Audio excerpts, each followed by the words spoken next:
जागो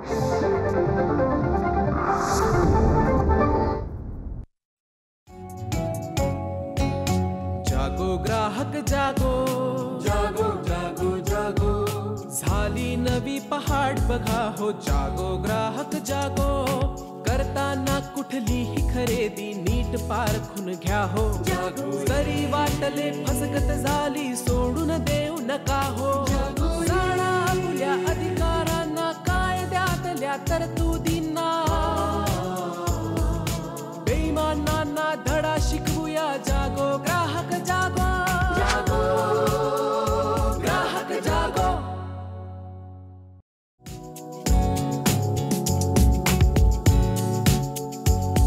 नमस्कार. जागो ग्राहकच्या आजच्या भागात मी रश्मी आंबेडकर आपल्या सगळ्यांचं मनापासून स्वागत करते. गेल्या काही भागांमध्ये आपण ग्राहकांना जे वेगवेगळे हक्क दिले आहेत त्या सगळ्याबद्दल सविस्तर चर्चा करतोय. आजच्या कार्यक्रमात ज्या हक्काबद्दल बोलणार आहोत तो म्हणजे तक्रारीचा हक्क. तक्रार म्हणजे काय, ती कशी करावी, का करावी, तिचं काय महत्त्व आहे, या सगळ्याबद्दल आजच्या कार्यक्रमात सविस्तर आपण बोलणार आहोत. आणि यासाठी ज्या तज्ज्ञांना आमंत्रित केलं आहे त्यांची ओळख करून घेऊया. आपल्याबरोबर आहेत ॲडव्होकेट शिरीष देशपांडे. नमस्कार सर. कार्यक्रमात तुमचं मनापासून स्वागत करते. सर कार्याध्यक्ष आहेत मुंबई ग्राहक पंचायतीचे. आजचे आपले दुसरे तज्ज्ञ आहेत प्रभाकर गव्हाणे सर. नमस्कार सर. कार्यक्रमात तुमचंही स्वागत.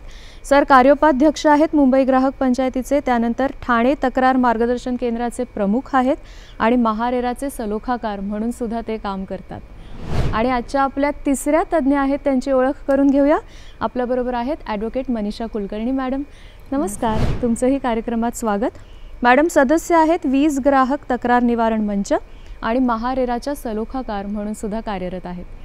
तुम्हा तिघांचंही कार्यक्रमात पुन्हा एकदा स्वागत करते. आणि आज एका खूप महत्त्वाच्या हक्काबद्दल, सगळेच हक्क महत्त्वाचे आहेत पण अशी वेळ कुठल्याही ग्राहकावर येऊ नये आपण म्हणतो, पण त्याला तक्रार करावीशी वाटते किंवा करावी लागते. तर मुळात सर तुमच्यापासून सुरू करते की तक्रारीचा हक्क मुळात काय सांगतो किंवा ग्राहकांसाठी तो कसा महत्त्वाचा आहे, काय सांगाल तुम्ही? सुरुवातीला मला वाटतं मी छोटीशी दुरुस्ती करतोय. जी. तक्रारीचा हक्क म्हणण्याच्या ऐवजी तो अधिकार जो आहे आपला हा तक्रार निवारणाचा आहे. तक्रार करण्याचा नुसतं अधिकार असतं तर ठीक आहे, तुम्ही तक्रार करा, झालं, पुढे काय होतं माहीत नाही. तर ग्राहकाला हा जो कायद्याने अधिकार दिला आहे ग्राहक संरक्षण कायद्यामध्ये 1986च्या कायद्यात पण होता आणि आता नवीन जो आलेला आहे 2019चा कायदा, त्या दोन्ही कायद्यामध्ये हा अधिकार आपल्याला दिलेला आहे. तो ग्राहक तक्रार निवारणाचा अधिकार आहे, नुसता तक्रारीचा नाही. हे पहिलं आपण लक्षात घ्यायचं. आता हा अधिकार म्हणजे नक्की काय? आपण जेव्हा ग्राहक म्हणून एखादी वस्तू खरेदी करतो बाजारात किंवा एखादी सेवा घेतो, आपण त्याचं मूल्य भरलेलं असतं आणि आपली एक अपेक्षा असते की ही वस्तू ही अशी अशी असायला हवी, त्याचा दर्जा असा असा असावा. आणि बऱ्याच वेळेला आपली जी अपेक्षा असते किंवा बऱ्याच वेळेला सांगितलं जातं की ही वस्तू अशी असेल, प्रत्यक्षात ती तशी नसते. त्यावेळेला तक्रारीचा उद्भव होतो. किंवा सेवेच्या बाबतीत बऱ्याच वेळेला आपण सेवा घेतो आणि त्या सेवांच्या आधी त्याच्यामागे जाहिराती असतात की आमची सेवा अशी असेल तशी असेल वगैरे. आपण खूप मोठ्या अपेक्षेने ती सेवा उपलब्ध करू येतो आणि मग आपला अपेक्षा भंग होतो, तक्रारीचा जन्म होतो. तर त्यामुळे अशा वेळेला तक्रारीचा अधिकार तुम्हाला आहे आणि नुसता तक्रारीचा अधिकार नाही तर त्याच्या पुढे जाऊन हा कायदा असं सांगतो की तुम्हाला या तक्रारीचं निवारण करून घेण्याचा अधिकार आहे. आणि त्याच्यासाठी ग्राहक संरक्षण कायद्यामध्ये वेगळं तक्रार निवारण मंच 3 स्तरावर आपण निर्माण केलेलं आहे. म्हणजे जिल्हा स्तरावर आहे, राज्य स्तरावर आहे आणि राष्ट्रीय स्तरावर आहे. तर त्यामुळे ग्राहकांना जे 6 अधिकार ग्राहक संरक्षण कायद्याने दिलेले आहे त्यातला हा जो एक मूलभूत अधिकार जो मी म्हणेन की खरेदी केल्यानंतर, खरेदीसाठीचे अधिकार आपल्याला पाहिलेले आहेत आपण की माहितीचा अधिकार पाहिजे, निवडीचा अधिकार पाहिजे. ठीक आहे, मला माहिती मिळाली, निवड मिळाली आणि मी आता निवड करायला गेलो, मी सजगतेने निवड केली, बरोबर. पण निवड केल्यानंतर देखील सगळं माझ्या मनासारखं होईल असं नाहीच. त्यामुळे जर का सदोष वस्तू मिळाली किंवा सेवेत काही त्रुटी आली तर ग्राहकांना तक्रारीचा हा अधिकार मिळालेला आहे आणि तक्रार निवारण करून घेणं हे त्यांचं कर्तव्य पण आहे असं मी म्हणेन. गव्हाणे सर, तक्रार का करावी? म्हणजे आता सरांनी तर सांगितलं की सदोष वस्तू किंवा सेवा असेल तर त्याच्या विरुद्ध तक्रार करून त्याचं निवारण आपण करून घेऊ शकतो, पण मुळात तक्रार का करावी, त्याने कोणते कोणते बदल घडू शकतात बाजारपेठेत एकंदर? तेच सांगितलं की मुळात तक्रार निवारणाचा जो अधिकार आहे कारण काय असतं की एखाद्या म्हणजे जसं सांगितलं अपेक्षाभंग झाला आपला किंवा आपल्या मनाप्रमाणे वस्तू नाही आहे किंवा काय आहे, बऱ्याचदा लोक तिथल्या तिथे कुरकुर करतात की नाही हे असं आहे तसं आहे, काहीतरी करायला पाहिजे. मग काय करायचं ते अज्ञान असतं बऱ्याचदा की कुठे जायचंय, तक्रार कशी करायची, का करायची, हे सगळे प्रश्न उपस्थित होतात. पण मुळात जसं सांगितलं की सरांनी की तक्रार निवारणाचा अधिकार आपला आहे, त्यामुळे तो अधिकार आपण आपल्या ग्राहकांनी हे आपले हक्क त्याचा उपयोग केला पाहिजे. आणि त्याचा तुम्ही जसं म्हणालात की त्याचा परिणाम कशासाठी, तक्रार मी नाही केली तर काय फार फरक पडतोय. बऱ्याचदा काय असतं की किंमत म्हणजे फार कमी असते आणि आपल्या दृष्टीने एवढ्यासाठी मी कशाला तक्रार करू, माझा वेळ घालू, म्हणजे आळस असतो, आरंभ शूर सगळे आपण असतो. सुरुवातीला आपण हे करायला पाहिजे ते करायला पाहिजे, पण नंतर आपला सगळा उत्साह मावळतो आणि मग जाऊ दे ना, काय एवढ्या ह्याने होणार आहे, नाही तेवढ्या ह्याने होणार आहे, बदल होणार आहे. कारण हे मुळात जे काही अधिकार आपल्याला दिले ते का दिलेत त्याच्यासाठीच. कारण तुम्ही जर तुमचा अधिकार वापरलात तर बाजारपेठेत बदल होऊ शकतो, वस्तू सेवाच्या दर्जामध्ये बदल होऊ शकतो. तुम्ही ग्राहक हा अर्थव्यवस्थेचा कणा आहे. सगळी बाजार यंत्रणा जी काही बाजार व्यवस्था आहे ती ग्राहकावर आहे. त्यामुळे त्याच्यात जर बदल करायचा असेल आणि त्याचा फायदा शेवटी ग्राहकालाच होणार आहे. त्यामुळे आज मी माझ्यासाठीच नाहीये, म्हणजे थोडक्यात तुम्ही स्वार्थ आणि परमार्थ असं म्हणू शकाल. आणि त्यासाठी ही तक्रार करायलाच हवी आणि तो आपला अधिकार आहे, तो आपण वापरायलाच हवा. मग ती भले किंमत त्याच्यात हे नाहीये महत्वाचं, पण माझ्यावरती जो काही अन्याय किंवा मला तक्रारीचा माझा अधिकार आहे, फक्त ती तक्रार कशी करावी, काय करावी त्याच्यावर बोलणार होतो. एकत्रित परिणाम त्याचा खूप चांगला होऊ शकतो मला वाटतं. मॅडम तुम्ही काय सांगाल याबद्दल की तक्रार मुळात किती महत्वाची आहे करणं? नाही, तक्रार महत्वाची याच्यासाठी आहे की त्याच्यामध्ये ग्राहक जागृत होईल. म्हणजे आपणच जर स्वतः सजगता बाळगली आणि त्याप्रमाणे जर त्याच्यामध्ये आपण, मला काही सदोष वस्तू आली, फक्त वस्तूच नाही, कुठलं बिल येऊ शकतं किंवा अजून काही वेगवेगळे आपल्याला अनुभव येऊ शकतात, तर त्याच्यामध्ये जर आपण ते सोडून देण्यापेक्षा जर का आपण त्याच्यावरती तक्रार करण्याचा आपला जो अधिकार आहे तो जर का वापरला तर याच्यामध्ये निश्चितच पुढे जाऊन म्हणजे तक्रारी येणं कमी होईल असं मला वाटतं. म्हणजे जर सगळ्यांनी आपला तो अधिकार वापरला की मला फक्त वाईट आला, अनुभव आलाय म्हणून मी सोडून देऊ किंवा तक्रार करू नको, पण त्याच्याऐवजी जर प्रत्येकाने हा विचार केला की मी पण तक्रार केली आहे, तुम्ही पण करा, आणि सगळ्यांनी जर केली तर त्या सेवेतला फरक होऊन आपल्याला ती सेवा म्हणजे तक्रार विरहित हे पुढे होऊ शकतं, पुढे जाऊन असा त्याचा बदल कदाचित घडू शकतो. सर, नेहमी बटरफ्लाय इफेक्टचा तुम्ही नेहमी उदाहरण देता, मला ते पण तुम्हाला विचारायचं आणि तुमचा मुद्दा पण प्लीज. मला हे सांगायचं आहे की इथे बऱ्याच वेळेला आता ज्या स्पर्धात्मक वातावरणात आपण वापरतो, म्हणजे ग्राहक पण वावरतो बाजारपेठेत आणि उत्पादक तेही वावरत असतात, उत्पादक आणि सेवा देणारे. तर त्यामुळे आज अशा अनेक कंपन्या आहेत की ते तक्रारींचं स्वागत करतात खुल्या दिलाने. कारण काय की तक्रारी हे ते एक संधी म्हणून बघतात की त्यांचा प्रॉडक्ट, त्यांचं उत्पादन किंवा त्यांची सेवा सुधारण्यासाठी या तक्रारीतनं त्यांना शिकायला मिळतं, हे लक्षात घ्या. त्यामुळे कधी कधी एका तक्रारीमागे असंख्य ग्राहक असतात. जनरली आपलं प्रपोर्शन असंच असतं की ज्या वेळेला एक तक्रार करतो त्यातले 99 लोक तक्रार न करणार, त्यांच्याकडे पण तक्रार असते, अनुभव असतो तो त्यांचा, पण जाऊन देणं, कोण वेळ कोणाला आहे एवढा, माफ किया, अशा ह्याच्यात असं. पण तक्रार का करायला पाहिजे तर त्याच्यातनं आपल्या तक्रारीचं निराकरण होतं, पण जसं गवाणींनी सांगितलं तसं ह्याच्यातनं सिस्टीम करेक्ट होऊ शकते पूर्णपणे. आणि बऱ्याच वेळेला आपल्याला असंही एक जो म्हणजे आता तू म्हणालीस त्याप्रमाणे एक व्यक्तिगत हे असतं, मी एकट्याने तक्रार करून काय होणार आहे, असं एक हे असतं. आणि तिथे मी तो बटरफ्लाय इफेक्ट जो म्हणतो की फुलपाखराचं जे असतं की फुलपाखरं किती नाजूक असतात आणि त्याच्यात असं म्हटलं जातं फुलपाखरांचे जे पंख असतात ते खूप नाजूक असतात, पण सगळ्यांनी मिळून जर का एकाच वेळेला फुलपाखरांनी जर का पंख त्यांचे फडफडले तर त्याच्यातनं वादळ देखील निर्माण होऊ शकतं. ग्राहकांना आपल्याला नेहमी हेच सांगायचं असतं की सगळ्यांनी अशा जर का कलेक्टिव्हली म्हणा किंवा इंडिव्हिज्युअली म्हणा, जिथे आपल्याला गोष्ट पसंत नाही त्याच्याबद्दल गप्प राहण्यापेक्षा बोलते व्हा, करते व्हा आणि तक्रार करा. फक्त तक्रार करण्याची काही पथ्य आहेत, ती पण आपण नंतर बघूया की कसं करायचं. सांगा मग आपण आता कशी करायची तक्रार, हा सुद्धा एक खूप महत्त्वाचा भाग आहे. कारण त्याच्यात नेमकेपणा असणं ही सुद्धा बरोबर खूप महत्वाची गोष्ट आहे. आता फापट पसारा लावला आणि मूळ मुद्दा बरोबर आहे. आलाच नाही तर कसं याच्यातलं एक आपल्याला पहिलं मूलभूत तत्व मी सांगतो की कसं आहे की तक्रार कशी करायची ऐवजी पहिल्यांदा तक्रार कुठे करायची. कुठे करायची. तर त्यामुळे आपण बघायला पाहिजे की तक्रारीचा उद्भव कुठून झाला. आता बऱ्याच वेळा आपण बाजारपेठेत जातो, दुकानातनं काही वस्तू घेतो किंवा सेवा असतील तर त्या सेवा देणाऱ्यांकडनं घेतोच. तर वस्तू किंवा सेवा ज्या असतील तर आता वस्तू विकत घेतली तर ती दुकानातनं घेतली, मॉलमधनं घेतली तर पहिल्यांदा तक्रार त्यांच्याकडे करायची. एकदम थेट कंपनीकडे जाण्यात अर्थ नाही. तो दुकानदारच तुम्हाला बदलून देत असेल, सुधारून देत असेल, दुरुस्त करून देत असेल, पैसे परत करून देत असेल, आनंद आहे, तक्रार मिटली. पण नाही झालं तर मग ती उत्पादक कंपनी कोण आहे वगैरे त्याचं हे करून त्यांच्याकडे तक्रार करणं असं आहे. तर त्यामुळे तक्रार कोणाकडे करायची तर पहिल्यांदा फर्स्ट पॉईंट आपण जे पॉईंट ऑफ सेल ज्याला म्हणतो POS जिकडनं घेतली तिथे तक्रार करणं आवश्यक आहे. लेखी करणं हे नेहमी प्रिफरेबल असतं. तोंडी होऊन बऱ्याच वेळेला ते हवेत विरून जातं, कोण दाद देत नाही. त्यामुळे लेखी तक्रार करणं, थोडक्यात करणं.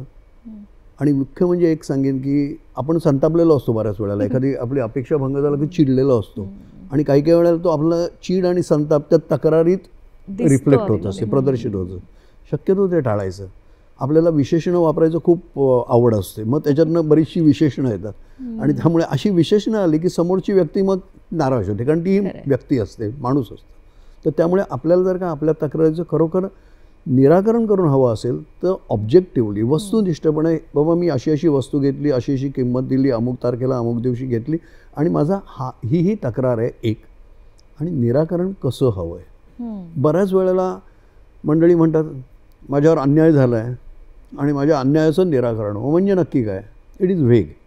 तर त्यामुळे तुम्ही प्रिसाइजली किंवा मी वस्तू घेतले, तुम्हाला दुरुस्त करून हवे, बदलून हवे का मला तर ही वस्तूच नको आहे, मला पैसे परत हवेत, हे जर का सांगायचं तर स्पष्टपणे सांगणं, त्याला एक कालमर्यादा देणं की बाबा मी एक 8 दिवस वाट बघेन, नाही तर मग पुढची पायरी आहे मला.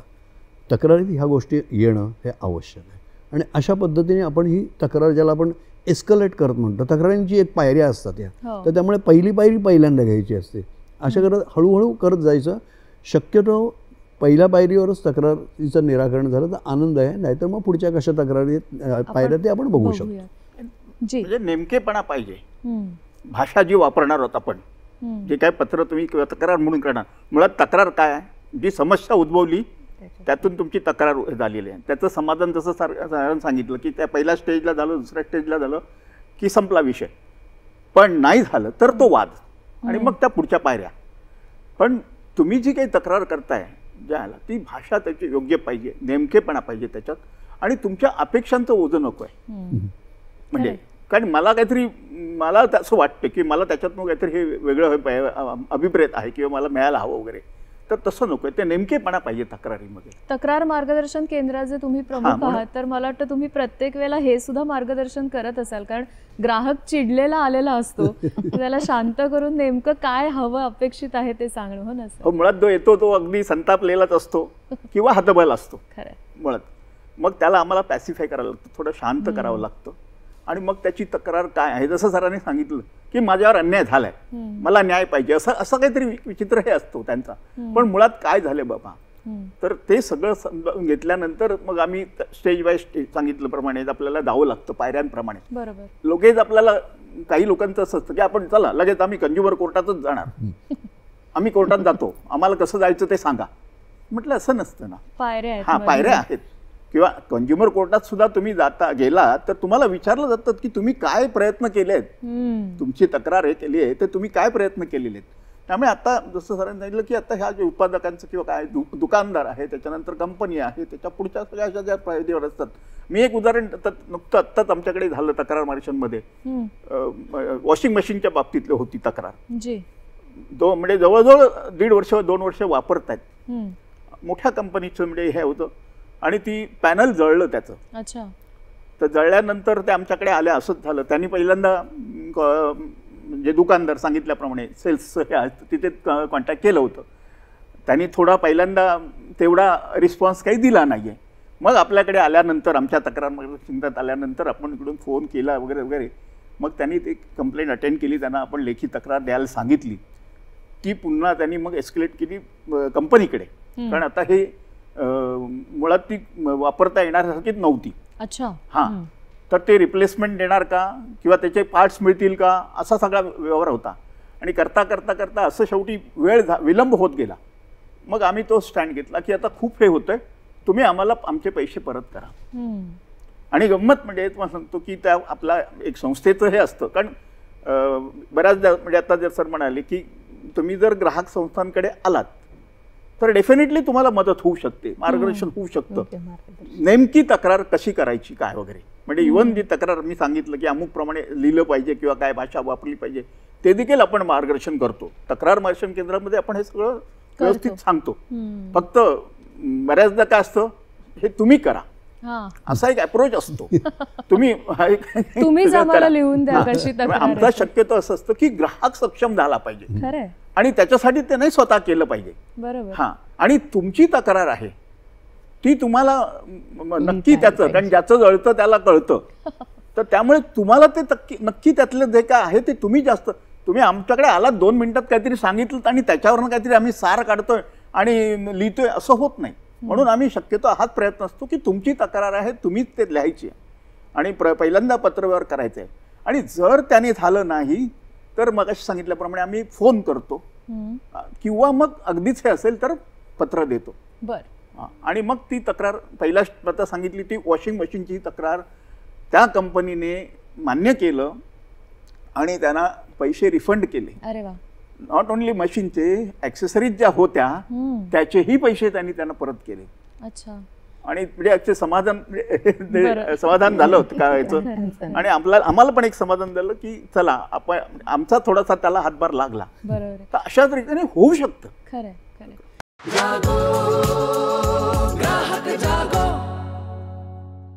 वीज ग्राहकांच्या बाबतीत सुद्धा असं, म्हणजे आता सरांनी सांगितलं की तक्रार कुठे करायची हे सुद्धा खूप इम्पॉर्टंट आहे. तर वीज ग्राहकांच्या बाबतीत काय सांगाल तुम्ही? तक्रार वीज ग्राहकांमध्ये एकतर जागरूकता खूप कमी आहे, पण आपण जर ती आणतो तर त्याच्यामध्ये तक्रार निवारण केंद्र आहेत, म्हणजे आपण त्याला CGRF म्हणतो. हे कन्झ्युमर ग्रीव्हियन्स रिट्रेसल फोरम हा एक प्रचलित शब्द आहे. तर वीज तक्रार ग्राहकांचे निवारण केंद्र तिथे आहेत. तर तिथे तुम्ही ऑनलाईन कंप्लेंट करू शकतात. ही कंप्लेंट पूर्णतः म्हणजे नोंदणी शुल्क त्याला नाही, निशुल्क अशी कंप्लेंट तुम्ही वीज संदर्भात करू शकता. त्याच्यामध्ये सगळ्या प्रकारच्या आपण म्हणजे ज्या काही विजेच्या संदर्भात आपल्या कंप्लेंट असतील की जिथे बिल येत नाहीये किंवा मीटर फॉल्टी आहेत, म्हणजे त्याचे रीडिंग घेतलं जात नाहीये, असंख्य कंप्लेंट आहेत विजेच्या, किंवा खूप अवाजवी बिल येतं आहे, किंवा नंतर अचानक म्हणजे पहिले बिल फक्त 0 युनिट्स आणि काही फक्त बिलिंग चार्जेस किंवा हे असतात तेवढंच असं फिक्स चार्जेसचं बिल पाठवतात. पण त्याच्यानंतर अचानक एखाद्या वर्षांनी किंवा त्यांचा फ्लाइंग स्क्वॉड असते तर 3ची व्हिजिट झाल्यानंतर ते फक्त एक प्लेन रिकव्हरी नावाने एक बिल पाठवतात. म्हणजे हे सगळ्यांना पाठवतात, ते इंडस्ट्रीयल जे असतात, कमर्शियल असतात किंवा इवन रेसिडेन्शियलला पण. तर त्याच्यासाठी ग्राहक अगदी हक्काने या CGRF याचा फायदा घेतात आणि ते तिथे येतात. कारण तिथे जे आहे ते मी जसं पहिले सांगितलं तसं की ते निशुल्क आहे. आणि दुसरं म्हणजे तिथे जो आपला म्हणजे हे आहे मंच बसतो, तो त्या मंचामध्ये वीज वितरणाच्या मंचामध्ये एक हा कन्झ्युमरचा रिप्रेझेंटेटिव्ह म्हणजे ग्राहक सदस्य, त्याला आपण इंडिपेंडंट मेंबर म्हणतो, तर तो ग्राहक सदस्य असतो. एक जे म्हणजे त्या पॅनलमध्ये 3 जण असतात, त्याच्यामध्ये एक ग्राहक सदस्य, एक जण जो असतो तो त्यांचाच म्हणजे कुठली पण युटिलिटी सर्व्हिस आहे जी वीज वितरण कंपनी आहे त्यांचा रिप्रेझेंटेटिव्ह असतो, त्यांचा टेक्निकल मेंबर असतो. आणि तिसरं जे असतं तो कोणीही एक रिटायर्ड जज किंवा retired principal of electricity electric स्ट्रीमचा, तर ह्या लोकांना चा तिथे मंच असतो आणि तिथून ते मग तक्रार निवारण योग्य होतं. आता इथे तक्रार सगळ्या होतात वीजच्या, फक्त चोरीची जी तक्रार असते म्हणजे वीज चोरी की इल्लिगली म्हणजे हुक टाकून आकडा टाकून. साधारण ते घेतं, ही प्रचलित पद्धत आहे. हो. तर ती घेतली जाते किंवा तर त्याच फक्त तक्रारी ह्या कंझ्युमर फोरमच्या खाली चालत नाही. अच्छा. बाकी जे काही उरलेले सगळे हे असतात तर त्या सगळ्या तक्रारी तिथे त्यांचं व्यवस्थित निराकरण होतं. आपण स्टेप बाय स्टेप जेव्हा आता पुढे जातोय सर, मला विचारायचं आहे की आता वेगवेगळे आपल्याला कुठल्या कुठल्या ठिकाणी जाऊन आपण तक्रार करू शकतो ह्याच्यावर बोलतोय, पण ग्राहक इम्पेशंट असतो. मग अशा वेळेला काही असं होतं का की मी एकाच वेळेला 2 ठिकाणी तक्रार केल्या आहेत किंवा एकाच ठिकाणी असे काही पर्याय आहेत का तक्रार करण्याचे, का एका ठिकाणी जाऊन मला न्याय मागायचा? हा छान मुद्दा आहे. आज आता जर का पाहिलं ना आपण, ग्राहकांसाठी आज वेगवेगळे कायदे आहेत, अधिकार आहेत आणि त्यासाठी वेगवेगळी व्यासपीठं तक्रारीसाठी उपस्थित आहेत. आता विजेपासून जर का आपण सुरुवात करायची झाली तर विजेसाठी आत्ता जसं मनीषाने सांगितलं की CGRF, consumer grievance redressal forum, हे इलेक्ट्रिसिटी ॲक्ट खाली वीज ग्राहकांसाठी आहे. त्यामुळे ते तिथे जाऊ शकतात. पण त्याचबरोबर त्यांना दुसरा पर्याय, ग्राहक संरक्षण कायद्याखाली जी ग्राहक न्यायालय आहेत, ज्याला ग्राहक आयोग म्हणतात, तिथेही तो जाऊ शकतो. पण दोन्ही ठिकाणी जाऊ शकतो का? तर इथे पहिल्यांदा तिकडे गेले की तुम्हाला तोच रूट घ्यावा लागणार, आणि नाहीतर मग ग्राहक न्यायालयात जा. आता हे झालं वीज कायद्याबद्दल आणि वीज ग्राहकांबद्दल. आता दुसरी गंमत सांगतो. आपण जर का रेरा कायदा घेतला आणि घर खरेदी घेतली तर घर खरेदीदाराला जर का त्याची फसवणूक झाली बिल्डरकडनं, कॉमन प्रश्न असतो, त्यांनी जायचं कुठे? बरोबर. त्याला 2 व्यासपीठं उपलब्ध आहेत. एक महारेरा आहे, राज्यात महारेरा, आणि दुसरीकडे ग्राहक न्यायालय आहे. मग आता तो दोन्ही ठिकाणी जाऊ शकतो का? नाही.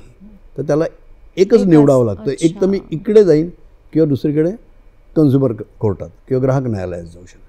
आता तिसरं आणि एखादं जर का आपण भेटलं, बँकिंग किंवा इन्शुरन्स, विमा. आता ह्यांच्याबद्दल जर का म्हटलं तर बँकिंगसाठी ओम्बुड्समन किंवा ज्याला आपण लोकपाल म्हणतो, ते एक व्यासपीठ आहे.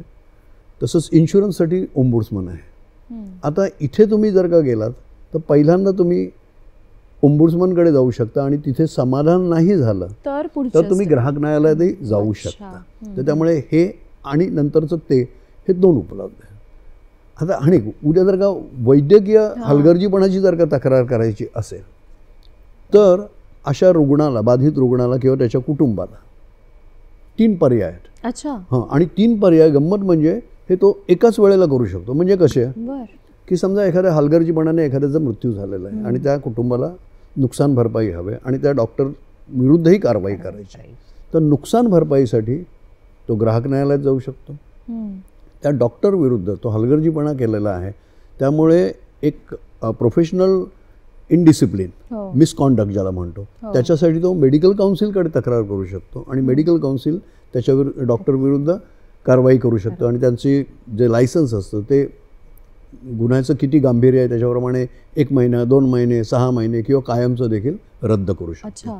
आणि तिसरी गोष्ट, हा जर का खरोखरच गुन्हा आहे आणि गंभीरपणे त्यांनी दुर्लक्ष केलेलं आहे तर तो क्रिमिनल ऑफेन्स ठरतो आणि त्यामुळे फौजदारी खटला देखील त्याच्याविरुद्ध दाखल करता येऊ शकतो. आणि इथे आयदर ऑर नाही, इथे तिन्हीही जर का तुम्हाला करायचे असले तरी ग्राहक 3ही ठिकाणी करू शकतो. फक्त ग्राहकाने हे सगळं करताना जबाबदारीने तक्रार करावी आणि त्याला नक्की काय पाहिजे. आणि एकंदरीत कधी एक लक्षात घ्यायला पाहिजे, माणूस आहे, चुका होऊ शकतात. तर त्यामुळे ठीक आहे, माझं नुकसान झालं आहे, ती नुकसान भरपाई घेणं, मिळवणं हा तुझा अधिकार आहे. पण त्याचबरोबर केवळ कायद्याने मला अधिकार दिलेले आहेत इथे इथे इथे म्हणून मी 3ही अधिकार वापरायचेच का, याचं तारतम्य बाळगणं हेही तितकंच आवश्यक आहे असं मी म्हणेन. बरं, म्हणजे हे जसा हक्क आहे तशी आपली जबाबदारी आहे, कर्तव्य आहे, कर्तव्य आहे. किंवा किंबहुना मी हे एक सांगेन आवर्जून की ज्यावेळेला आपण अधिकाराबद्दल बोलतोय की हा तक्रार निवारणाचा माझा अधिकार आहे, तर तक्रार करताना कधीही समोरच्याला मुद्दाम त्रास देण्यासाठी किंवा सूडबुद्धीने किंवा आकसाने किंवा केवळ माझा इगो आहे म्हणून तक्रार करायची नाही. माझ्यावर अन्याय झालाय, मला ती गोष्ट सुधारून हवे म्हणून करण्यासाठी तक्रार. आता मगाशी मॅडम जेव्हा बोलत होत्या तेव्हा त्यांनी सांगितलं की निशुल्क तुम्ही ती ऑनलाईन तक्रार करू शकता. गव्हाणे सर, तक्रार करण्यासाठी अजून काही शुल्क काही ठिकाणी वापरलं जातं किंवा लागलं जातं का? काय सांगाल त्याच्याबद्दल? शुल्क म्हणजे अर्थात ओम्बुड्समनमध्ये तरी शुल्क नाही आहे, म्हणजे आता ह्याच्याप्रमाणे फक्त कंझ्युमर कोर्टामध्ये आता जे कमिशनच्या ह्याच्याप्रमाणे 5 लाखापर्यंत तुम्हाला निशुल्क आहे. अच्छा. 5 लाखाच्या नंतर जर तुमचं हे असेल, अर्थात आता कन्सिडरेशन पेड हा क्रायटेरिया असल्यामुळे नंतर तुमचं सगळं त्याच्यावरती बेस असतो, तर 5 लाखाच्या पुढे 200 रुपयाने सुरुवात होते. अच्छा. आणि अगदी राष्ट्रीय आयोगापर्यंत जाल तर 7,500 पर्यंत मॅक्झिमम तिथे शुल्क आपल्याला भरावं लागतं. पण बाकी ओम्बुड्समनच्या इथे या सगळ्या फ्री ऑफ चार्ज असतं, म्हणजे तसं शुल्क नसतं. फक्त एक मगाशी मी फक्त हे करून टाकेन की ओम्बुड्समनला पण लिमिट्स आहेत. प्रत्येक ओम्बुड्समनला, आता इन्शुरन्स ओम्बुड्समनला तुम्ही 20 लाखापर्यंत तुमचा दावा असेल ना तर तिथे तक्रारी करू शकतो. म्हणजे थोडं 20 लाखापर्यंतच्या तक्रारी. आणि तसंच बँकेला पण. त्यामुळे ओम्बुड्समनला ते दावे तिथे करता येत नाहीत. विमाच्या याच्यामध्ये ओम्बुड्समनकडे जाता येत नाही आपल्याला, आपण कंझ्युमर कोर्टात जावं 20 लाखानंतरचे जे दावे किंवा बँकेच्या बाबतीत पण तो जो आहे तो ओम्बुड्समनकडे ते अधिकार नसल्यामुळे मग आपल्याला कंझ्युमर कोर्टात जावं लागतं. शुल्क म्हणजे आकारलं जातं, पण त्याच्यामध्ये आपल्याला 2 सोयी दिलेल्या आहेत. म्हणजे तुम्ही रेरासाठी जर जी ऑनलाईन कंप्लेंट करता ते पेमेंट होतं ते ऑनलाईनच होतं. त्याचं 5,000चं पेमेंट आहे आणि त्याच्यावरती प्लस GST. पण त्याच्यामध्ये करताना तुम्हाला जेव्हा ती रेरामधून केस रजिस्टर्ड झाली की तुम्हाला जो तिकडनं म्हणजे बोलवलं जातं, तर त्याच्यासाठी तुम्हाला 2 पर्याय उपलब्ध करून दिले जातात. आणि त्याच्यातला एक आहे की ते सलोखा मंच, म्हणजे जे कन्सिलिएशन बेंच आपण म्हणतो, तर ते जे रेरामध्ये आहे. आणि त्याच्यामध्ये म्हणजे आमचा जो अनुभव आहे, म्हणजे सरांनी सलोखा मंच सुरू केला आहे तर माहितीच आहे, पण त्याच्यामध्ये जो काही म्हणजे ॲमिकेबली सेटलमेंट, जे अगदी सहजरित्या जे काही मॅटर्स आपले म्हणजे सॉल्व्ह होऊ शकतात असा जो हे आहे, तर तो पर्याय उपलब्ध राहतो. आणि तिथेही जर का ग्राहक म्हणजे त्याचं नाही निवारण झालं किंवा तो तेवढा नाही सॅटिस्फाईड असेल, तर मग तो परत सेम त्याच शुल्कामध्ये त्याची कंप्लेंटही पुढे चालू राहते आणि मग ती रेरा त्याची हिअरिंग घेते शेवटची. मला एक तेच सांगायचं की ओम्बुड्समन म्हणा किंवा तुम्ही कोर्ट म्हणा, पुढे आता प्रत्येक ठिकाणी म्हणजे यंत्रणा तयार झालेल्या आहेत इंटरनली. म्हणजे जसे उत्पादक असेल तरी त्याच्याकडे त्याला तक्रार निवारणाची व्यवस्था करायला पाहिजे. कोणतरी एक नोडल ऑफिसर त्याला अपॉइंट करायला लागतो आणि ती पहिली तुमची तक्रार त्याच्याकडे जाते. त्याच्याकडून मग पुढे ती पास ऑन होतं, त्याची पुढे जाते.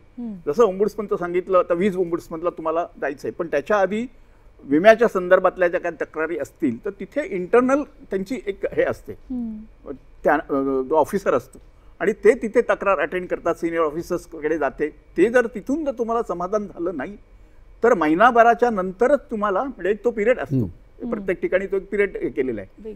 30 दिवसानंतर तुमचं समाधान नाही झालं तर मग तुम्ही ओम्बुड्समनकडे जाऊ शकता. म्हणजे कदाचित सांगण्याचा हेतू हा की तुमच्या तक्रारी फर्स्ट स्टेजला सुटू शकतात. बरोबर. याच्यात मला आणखी एक भर घालावीशी वाटते की ही सगळी आपण जी वेगवेगळी व्यासपीठं पाहिली किंवा प्लॅटफॉर्म्स पाहिले तक्रारीचे, तर त्याच्यात आणखी एक सोपा मार्ग ग्राहकांना आज उपलब्ध आहे की हे सगळं करण्याच्या ऐवजी केंद्र सरकारचं ग्राहक व्यवहार मंत्रालय आहे, त्यांनी नॅशनल कन्झ्युमर हेल्पलाईन म्हणून सेटअप केलेली आणि तो नंबर ग्राहकांनी कधीही विसरू नये. 1915 1915 ह्या नंबरवर जर का तुम्ही तुमची तक्रार दाखल केली, एखाद्या वस्तूच्या सदोष्टेबद्दल असेल, सेवेतल्या त्रुटीबद्दल असेल, ह्या सगळ्या तक्रारी जर का तिकडे केल्या तर त्या सरकारतर्फे हँडल केल्या जातात आणि ज्यांच्या विरुद्ध आहेत ते तिकडे ते पाठवल्या जातात. तिकडली यंत्रणा पण समजून घेण्यात आपल्याला चांगलं हे आहे महत्त्वाचं. तिथे काय आहे की केंद्र सरकारने हे बहुतेक हे सेवा पुरवठादार आहेत आणि उत्पादक आहेत आणि विशेषतः ई-कॉमर्स प्लॅटफॉर्म्स, ओके, की जिकडनं हल्ली फार लोकांना खरेदी करायला आवडतं आणि नंतर फसवणूक होते वगैरे वगैरे. तर असे ही सगळी मंडळी ते कॉन्व्हर्जन्स पार्टनर्स म्हणून नॅशनल कन्झ्युमर हेल्पलाईनचे पार्टनर्स आहेत. त्यामुळे त्यांच्याविरुद्ध तक्रार केली, समजा उद्या एखाद्या ऑनलाईन प्लॅटफॉर्मवरनं तुम्ही खरेदी केली आणि तुम्ही काहीतरी ड्रेस म्हणून मागितलात आणि दुसरंच काहीतरी आलं, तक्रार करायची. 1915वर केली की ह्या प्लॅटफॉर्मवरनं मी खरेदी केली, ती तक्रार लगेच तिकडे रूट केली जाते त्या कॉन्व्हर्जन्स पार्टनर जो आहे तो. आणि ही केंद्र सरकारकडनं तक्रार आली त्यामुळे ते गांभीर्याने घेतात, तत्परतेने घेतात आणि त्यातला अनुभव लोकांचा खूप छान आहे की इथे एक पैसाही तुम्हाला मोजावा लागत नाही, काही नाही.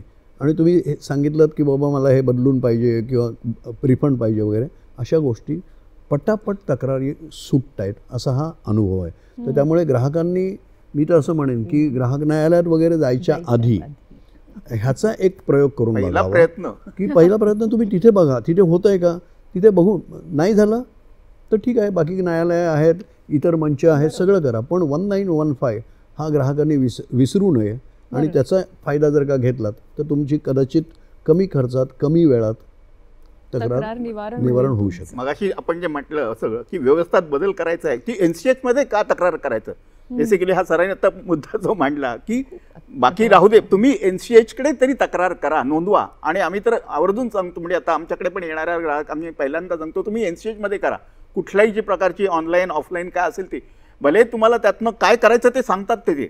आणि जरी समजा नाही आमच्याकडे या, आम्ही तुम्हाला पुढचं समाधान सांगू, पण तो डाटा कलेक्ट होतोय. आणि तुझी जी पॉलिसी मेकिंग आपल्या गव्हर्नमेंटच्या लेवलला किंवा काय आहेत, तर त्याचा तिथे विचार केला जातो किंवा त्या अनुषंगाने मग तशा आपल्या यंत्रणेमध्ये किंवा ह्याच्यामध्ये दुरुस्ती होते. तो महत्वाचा भाग आहे. म्हणून NCH म्हणजे अगदी महत्वाचा भाग आहे. NCH कडेच तक्रार करावी पहिल्यांदा, असं मी तरी म्हणेन. सरकार हे मॉनिटरिंग करत असतं, त्यामुळे कुठल्या क्षेत्रात किती तक्रारी वाढतायत का, कमी होत आहेत का, त्याप्रमाणे सरकार पण त्यांच्या हातातला जो हे दंडुका आहे तोही वापरतो कधी कधी अशा ह्याच्यानं की यू हॅव टू बिहेव. की आता त्यांनी पाहिलेलं आहे की ई-कॉमर्स मधल्या तक्रारी खूप वाढत आहेत, कोचिंग क्लासेस विरुद्धच्या तक्रारी वाढत आहेत, कुठल्या कुठल्या ह्याच्यात तक्रारी वाढत आहेत वगैरे. तिथे मग गव्हर्नमेंट लक्ष देतं जास्त, असं गव्हर्नमेंट काय गाईडलाईन्स इश्यू करायचे आहेत किंवा काय, त्याप्रमाणे ती ऍक्शन होते. म्हणजे सिस्टम करेक्शन ही जी आपण म्हणतोय तर ती अशी एका दिवसात किंवा एकदम होणार नाही. त्यासाठी आपले सगळ्यांचे प्रयत्न त्याला पाहिजेत. म्हणून पहिल्यांदा तुम्ही तक्रार करा आणि ती NCH कडे करावी. म्हणजे तुम्ही 5 रुपयाची वस्तू खरेदी करा, कोट्यवधी वस्तूंची खरेदी करा, तुम्ही ग्राहक राजा प्रत्येक स्टेपला आहात. हे प्रत्येकाने लक्षात ठेवलं पाहिजे. पण राजासारखे वागा. एक्झॅक्टली, म्हणूनच की आपल्याला तो पुढाकार घेणं हे आपलं कर्तव्य आहे. या सगळ्यामध्ये तक्रारींचं निवारण हा सुद्धा एक खूप महत्त्वाचा मुद्दा आहे. कशा कशा पद्धतीने निवारण होऊ शकतं, म्हणजे काय मिळू शकतं ग्राहकाला तक्रार केल्यानंतर त्या बदल्यात, काय सांगाल मॅडम? त्याच्यामध्ये तुम्हाला एक तर जी वस्तू असेल आणि जर ग्राहकाला ज्या स्वरूपात हवं असेल की वस्तूच्या बदल्यात वस्तू हवी आहे किंवा वस्तू आता ती नको आहे आणि त्याची मला कॉम्पेन्सेशन हवं आहे, म्हणजे त्याचे मला पैसे परत हवे आहेत, तर तशा प्रकारचं मिळू शकतं. किंवा आता रेरामध्ये जे आहे तर आपण असं म्हणू की एक जास्तीत जास्त कंप्लेंट ज्या असतात त्या डिलेड पोझेशन असतात, तर त्याच्यामध्ये तुम्हाला इंटरेस्ट म्हणजे मिळू शकतो, म्हणजे ते कॉम्पेन्सेशनच झालं. त्याच्यामध्ये विजेच्या ह्याच्यामध्ये जर बघितलं तर मीटर फॉल्टी असेल तर ते इमिजिएट म्हणजे ऑर्डर झाल्यानंतर किंवा ती ॲक्शन घेतल्यानंतर त्यांना मीटर लगेच बदलून मिळतं. किंवा तिथे जर का खूप अननेसेसरी बिल आकारलं गेलं असेल तर त्याच्यामध्ये तुम्हाला त्याचा क्रेडिट मिळतं, म्हणजे तुमच्या पुढच्या बिलांमध्ये ती अमाऊंट क्रेडिट केली जाते. अशा म्हणजे प्रत्येक ठिकाणच्या त्याच्यानुसार तुम्हाला ते कॉम्पेन्सेशन किंवा त्याचं हे मिळू शकतं, रिफंड जो आहे तो मिळतो.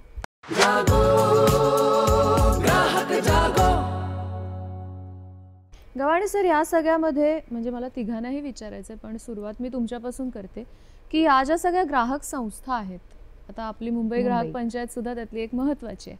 या ग्राहक संस्थांचं महत्त्व किंवा त्यांची व्याप्ती केवढी असते जेव्हा ग्राहकाच्या तक्रार निवारणाचा हक्क आपण म्हणतो आहोत, तेव्हा काय भूमिका बजावतात या सगळ्या संस्था, काय सांगाल तुम्ही? म्हणजे ग्राहकांना अज्ञान असतं किंवा कुठे जायचंय काय करायचंय, तर बेसिक मार्गदर्शन जे आहे ते ग्राहक संस्था करू शकतात. आणि ग्राहक संस्था काय करू शकते तक्रार निवारणाच्या बाबतीत, मी आता इथे मला तुम्ही म्हणालात म्हणून एक आठवलं की तक्रार निवारणाचा आम्ही जो एक पहिला प्रयोग म्हणजे आम्ही MGP तर्फे सरच त्याचे शिल्पकार आहेत, LML वेस्पा जी आहे डिपॉझिटच्या बाबतीतली, मला वाटतं तो चांगला तक्रार निवारणाचा एक उत्तम उदाहरण आहे. आणि त्यामुळे जे डिपॉझिट घेतलं होतं स्कूटर त्या याच्यासाठी, आणि जवळजवळ 800 की काहीतरी ग्राहक होते आणि त्यांच्याकडून 500 रुपयाप्रमाणे हे केलं होतं. आणि तो व्याप सगळा आमच्या सरांनी सांभाळला होता आणि ते अगदी म्हणजे लँडमार्क जजमेंट झालं. आणि त्याच्यामुळे सगळ्या लोकांना ते डिपॉझिट विथ इंटरेस्ट मिळालेलं आहे परत. तर म्हणजे ग्राहक संस्थांची काय भूमिका असू शकते आणि काय करू शकतात? म्हणजे त्यामुळे म्हणजे तक्रार निवारणाचा अधिकार आम्ही तो काही केला ग्राहकांच्या वतीने, ती केस आपणच NGP तर्फे लढलो गेलो होतो. दुसरं आपण उदाहरण देऊ शकतो मी परांजपे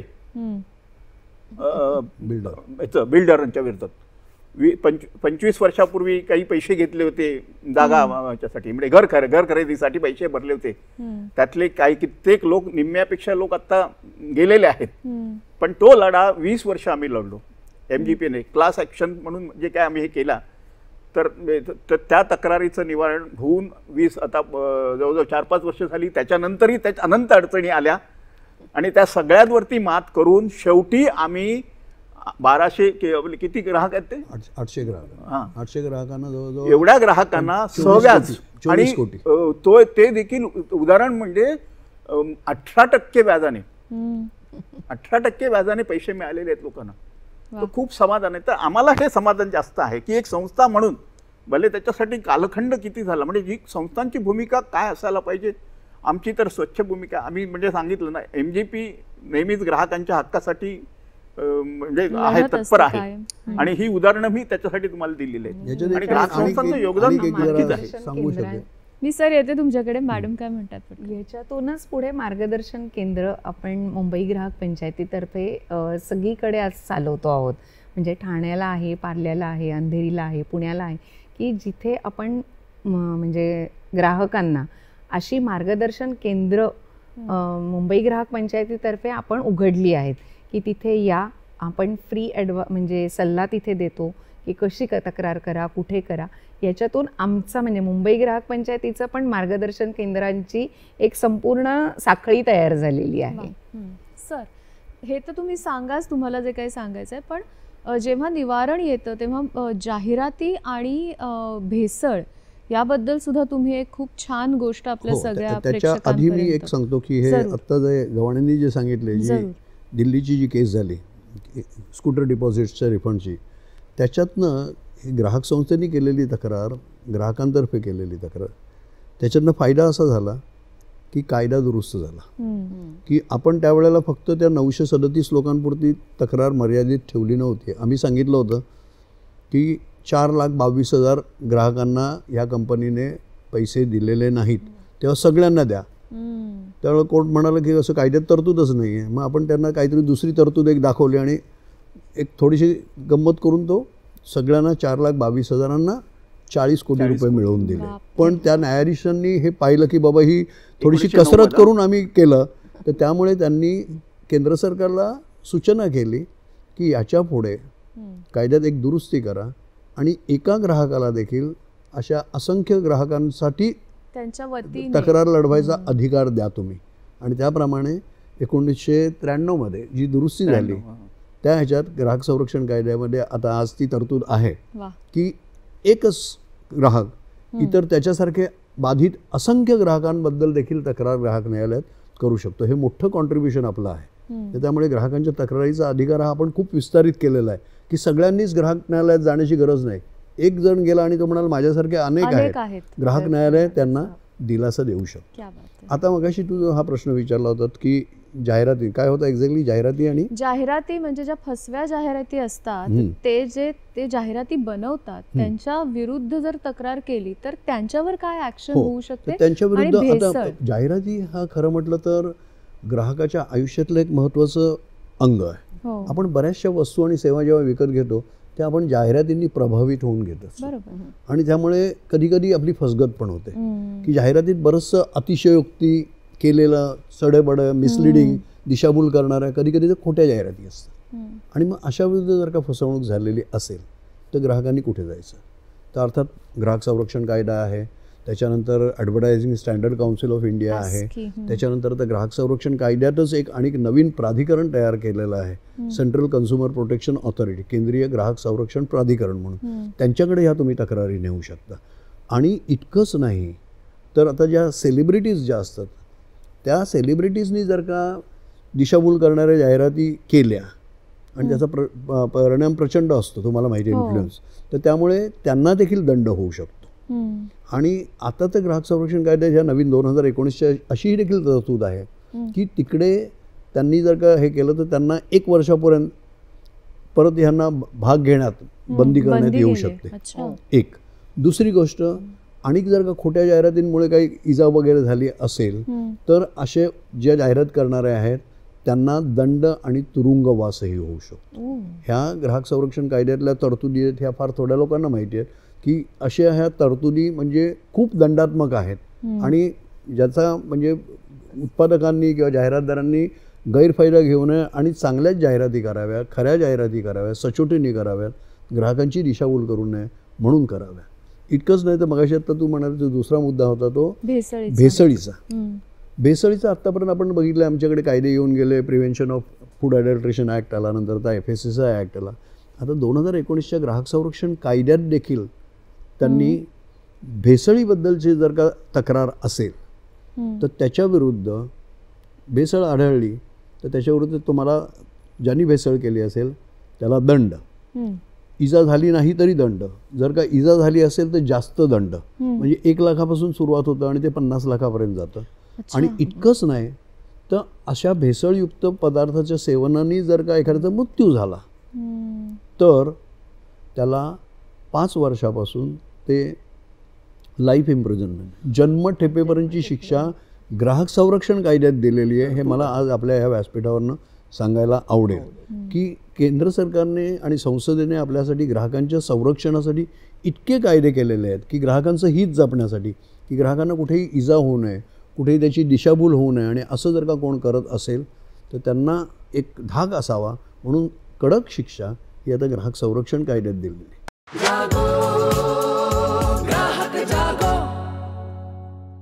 या सगळ्यामध्ये सर समेट, मुंबई ग्राहक पंचायतीचं जे समेट आहे ते खूप यशस्वीपणे काम करते, तर त्याबद्दल तुम्ही काय सांगाल? कारण तक्रार निवारणासाठी हे सुद्धा खूप महत्त्वाचा प्लॅटफॉर्म आहे असं आपण म्हणूया. काय आता समेट हे प्लॅटफॉर्म हे जे मुंबई ग्राहक पंचायतीने निर्माण केलं हे अनुभवातनं आलेलं शहाणपण असं मी म्हणेन. की बऱ्याच वेळा तक्रारदार येतात आमच्याकडे आणि मग आम्ही सांगतो त्यांना ग्राहक न्यायालयात जा, इकडे जा, तिकडे जा. आणि बऱ्याच वेळेला ग्राहक न्यायालयात जाऊन देखील बऱ्याच वेळेला वेळ खूप जातो, विलंब खूप लागतो, असा आमचा अनुभव आहे. मग म्हणून आम्ही विचार केला की मध्यस्थीने जर का तक्रारी सुटत असतील तर का सोडवू नये. म्हणून आपणच एक हा प्लॅटफॉर्म तयार केलेला आहे की जिकडे ज्याची तक्रार आहे आणि ज्याच्या विरुद्ध तक्रार आहे त्यांनी तक्रार आमच्याकडे आणायची समेटच्या प्लॅटफॉर्मवर. मग आम्ही ती तक्रार ज्याच्या विरुद्ध आहे त्याला ती पाठवतो आणि त्यांना सांगतो की बाबा आपल्याला ही तक्रार सामंजस्याने समजवत्याने सोडवायची आहे का कायद्याचं केस काढत कोर्टात जायचं आहे. ते केलं तर तुमचे असे असे तोटे, हे केलं तर असे असे फायदे. आणि मग ते सगळे फायदे आम्ही सांगतो की तक्रार निवारण चांगलं सामंजस्याने गोडीगुलाबीने होतं, कायद्याचा केस काढला जात नाही. आणि एकदा दोघांनी समजुतीने हे केलं की ती तक्रार संपुष्टात येते. नाहीतर मग कोर्टात गेला तर एक जिंकतो, एक हरतो, मग दुसरा अपीलमध्ये जातो हरणारा, आणि मग ते सिलसिला तर चालू राहतो. तर अशा वेळेला मध्यस्थीने सोडवणं हे केवळ फायदेशीर आहे केव्हाही. आज त्याला कायदेशीर चौकट सरकारने आणि संसदेने दिलेले आहे. आज आपल्याकडे मेडिएशन ॲक्ट आलेला आहे, मध्यस्थीद्वारे तक्रार निवारण. त्याच्यामुळे आणखी एक सामाजिक फायदा असा होतो की न्यायालयांवर जे बर्डन होतं ते तुम्ही त्या दृष्टीने कमी करता. आणि त्यामुळे मुंबई ग्राहक पंचायतीने हा प्लॅटफॉर्म तयार केलेला आहे. आणि इथे ज्याची तक्रार असेल त्यांनी आमच्याकडे तक्रारीचं सगळे कागदपत्र द्यायचे, ते आम्ही पाठवतो. अपोजिट पार्टी सक्ती नसतेच, त्यामुळे त्यांनी जर का म्हटलं की आम्हाला पटतंय बाबा आम्ही येतो. आत्तापर्यंत अनुभव गंमत असं आहे की आम्हाला ह्या मध्यस्थीसाठी एकही मध्यस्थ नेमावा न लागता तक्रारी सुटलेल्या आहेत. अच्छा. कारण काय आहे, हा कदाचित मुंबई ग्राहक पंचायतीचा करिश्मा असेल की मुंबई ग्राहक पंचायतीकडनं येतं आहे आणि त्यांनी मध्यस्थी हे करायला सांगतात. आणि मग अशा वेळेला परस्पर तक्रारदार आणि जो समोरचा आहे ते एकमेकांना भेटतात किंवा मेसेजेस पाठवून म्हणतात की बाबा चला काय आहे आम्ही सोडवून टाकतो तक्रार. आणि अशा पद्धतीने खूप चांगल्या पद्धतीने अशा तक्रारी सोडतात. आणि ह्याला आज कायद्याचं अधिष्ठान आहे. अशा पद्धतीने जर का कन्सेंट टर्म्स जरी झाल्या, मध्यस्थी करून दोघांना एकत्र आणून सामंजस्याने सोडवलं तर कन्सेंट टर्म्स ड्रॉ केल्या जातात. It is as good as a court order. आणि त्यामुळे इट हॅज अ फायनॅलिटी. आणि त्याप्रमाणे त्या पद्धतीने तक्रारी सुटू शकतात, कायद्याचा कुठलंही अवडंबर न माजवता. मला वाटतं आणि त्याच्यामध्ये एक जी मानसिकता असते किंवा त्या क्षणाला जे अनुभव आलेले असतात, चिडलेले असतो, खचलेले असतो, मला वाटतं ह्या समेटमुळे ते थोडंसं वातावरण तिथलं चांगलं राहायला मदत. तुमचे सुद्धा अनुभव आहेत त्याबद्दलचे नाही का? रेरासाठी जेव्हा तुम्ही करत असतात तेव्हा. मला आता अगदी आपण चर्चेच्या जेव्हा शेवटाकडे चाललो आहोत तेव्हा तुम्हाला दोघांनाही हे विचारायचं आहे. गव्हाणे सर, आधी तुम्ही सांगा की तक्रार करणं आणि त्याच्या निवारणासाठी आग्रही असणं ही गोष्ट किती महत्त्वाची आणि त्याच्यासाठी ग्राहकांनी काय केलं पाहिजे, की आपण स्वतःसुद्धा शिक्षित होणं फार गरजेचं आहे ना. आपण कोणावर तरी आपली तक्रार सोपवली आणि निवांत बसलो असं करून तर चालणार नाही. काय सांगाल तुम्ही त्याच्यासाठी? नाही, तक्रार तर सांगितलं की तक्रार निवारणाचा तुमचा अधिकार आहेच आणि सांगणं हेच आहे की तुम्ही तो अधिकार वापरलाच पाहिजे, पण तो वापरताना देखील तो योग्य रीतीने वापरला पाहिजे.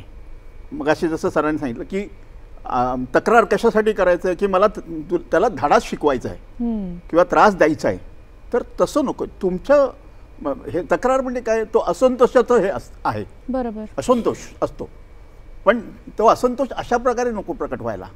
आणि त्याच्यासाठी मार्ग आहेत वेगवेगळे. जसं आता जो सरांनी समेटचा उल्लेख केला, मी तर प्रामुख्याने सांगेन की अधिकार आपल्याला तो वापरलाच पाहिजे, पण तो वापरताना सुद्धा आता सध्या आपल्याकडे खूप आपल्याला उपलब्धता आहे.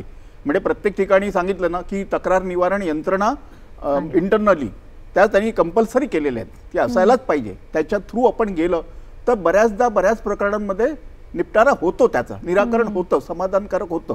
आता समेट किंवा सलोख्याचा अर्थच असा आहे की तुम्ही थोडंसं विन विन सिच्युएशन असते.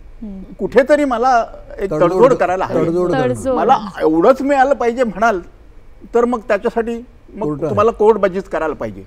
पण जसं मग आता सगळं आपल्या ह्या चर्चेत की कोर्टबाजी का नको आहे, आज न्यायालयावरचा जो भर आहे, भार वाढतोय किंवा काय, तर तो टाळण्यासाठी सरकार जर प्रयत्न करतोय, मग आम्ही ग्राहक संस्था म्हणून पण त्याच्यासाठी प्रयत्न करतोय. आणि म्हणूनच हा समेटचा एक हे जन्म झालेला आहे की आता मेडिएशन लॉ आलेला आहे. कंझ्युमर प्रोटेक्शनमध्ये सुद्धा ती मेडिएशनकडे पाठवण्याची तरतूद आहे. रेरामध्ये आमच्याकडे कन्सिलेशनमध्ये येतात. तर हा मार्ग उपलब्ध आहे, तर ग्राहकांनी त्याचा अवश्य लाभ घ्यावा, त्याचा उपयोग करून घ्यावा. केवळ आणि आहे मला अधिकार आहे आणि मला मार्ग उपलब्ध आहे किंवा मला थोडंसं हे मी पैसा खर्च करू शकतो, चला कोर्टात केस फाईल करा. पण आज ती परिस्थिती नाही आहे. बऱ्याचदा लोकांना म्हणजे मुळात दोन वर्ग सुरू झालेले आहेत की मुळात आळशी, सगळे कुरकुरत करायची, काही करायचंच नाहीये, आणि काही असे अतिउत्साही की मला त्याला धडाच शिकवायचा आहे, मग मी कोर्टातच जाणार. किती वेळा असे आमच्याकडे पण येतात. मधला मार्ग काढणं गरजेचं आहे आता त्या सगळ्या. तर हे मध्य हाच होऊ शकेल की तुम्ही आता जर याचा जो अल्टरनेट डिस्प्यूट रिझोल्युशन मेकॅनिझम जे आहेत त्याचा उपयोग केला पाहिजे.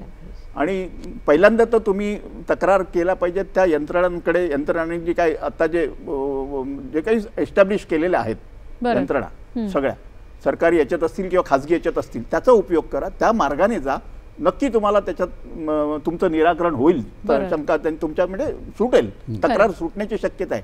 आणि अगदीच नाईलाज असेल तरच तुम्ही कोर्टाची पायरी चढावी हे सांगू. मॅडम, मी एक असं उदाहरण देईन. म्हणजे आता ग्राहकांना आपण जागृत करणं त्याच्यासाठी जे गरजेचं आहे, तर तसा आत्ताच प्रयोग अगदी आम्ही मागच्या आठवड्यात केला की म्हणजे एक ग्राहक त्यांची एक तक्रार घेऊन आला आणि ते तक्रार त्यांनी करताना त्यांनी 3 तक्रारी केल्या. एक तर स्वतःच्या विजेसंदर्भात, एक तिथल्या 2 तक्रारी केल्या, एक स्वतःच्या विजेच्या संदर्भात, आणि दुसरी केली की त्यांचं जे काही फार्म हाऊस होतं तिथून तो जो रस्ता आहे तर तो सगळा सार्वजनिक रस्ता आहे, तर तिथे सगळे जे म्हणजे विजेचे जे खांब होते किंवा त्याच्यावरच्या ज्या सगळ्या आपल्या वायर्स असतात तर त्या सगळ्या पूर्ण खाली शेतापर्यंत आलेल्या होत्या. तर त्यांनी जागरूकतेने ती तक्रार केली की हे आता पावसाळा सुरू झाला आहे तर इथे काहीतरी मोठा अपघात होऊ शकतो या संदर्भात. तर त्यांनी नंतर आमच्याशी संपर्क साधला, त्यांच्या तक्रारीचं निवारण तर आम्ही केलं, पण त्यांनी हे केलं की तुम्ही येऊन म्हणजे आम्हाला काही असं त्याबद्दल माहिती देऊ शकाल का. कारण ग्राहक म्हणजे जसं फक्त विजेच्या संदर्भातले जे आहेत की कन्झ्युमर ग्रीव्हन्स रिड्रेसल फोरम हा जो वीज वितरणासाठीचा वीज याचा जो स्वतंत्र जो तुम्हाला निवारण कक्ष दिलेला आहे तर त्याचा उपयोग किंवा त्याची माहिती आमच्या इथल्या बाकीच्या लोकांना नाहीये. तर त्यांनी म्हणजे मुरबाडच्या तिथे परिसरामध्ये आम्हाला बोलवून मग आम्ही म्हणजे वितरण संस्थेला पण त्यांनी बोलवलं आणि आम्हाला पण बोलवलं आणि आम्ही तिथे एक PPT संदर्भ असं घेऊन पूर्ण त्यांना प्रेझेंटेशन दिलं.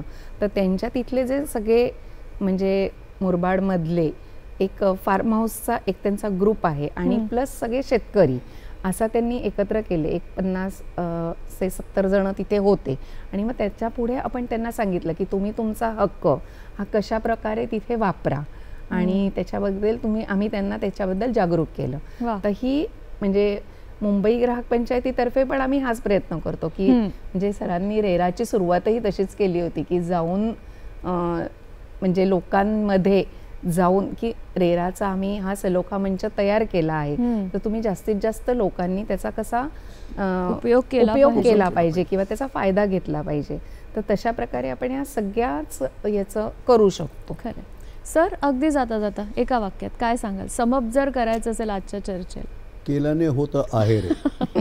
तक्रार केलीच पाहिजे आणि त्याचं निवारण करून घेणं हा तुमचा अधिकार आहे, पण तक्रार जबाबदारीने करा. मला वाटतं हीच परफेक्ट नोट आहे किंवा हाच विचार आपण घेऊन जाऊया की केल्याने होतं आहे रे. जसं अनेक क्षेत्रांमध्ये ते लागू होतं तसं ग्राहकांनी ह्या गोष्टीचा सुद्धा विचार करायला हवा. तुम्ही इतकं छान सांगितलं, आत्ता सहभागी होऊन तुमचे मनापासून आभार मानते.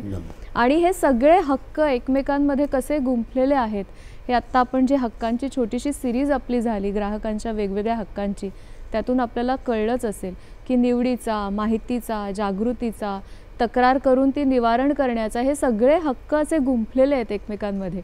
अजूनही हक्काबद्दल आपण बोलणार आहोत. आजच्या कार्यक्रमात मात्र इथेच थांबतो आहोत. पुन्हा भेटूया. तोपर्यंत नमस्कार.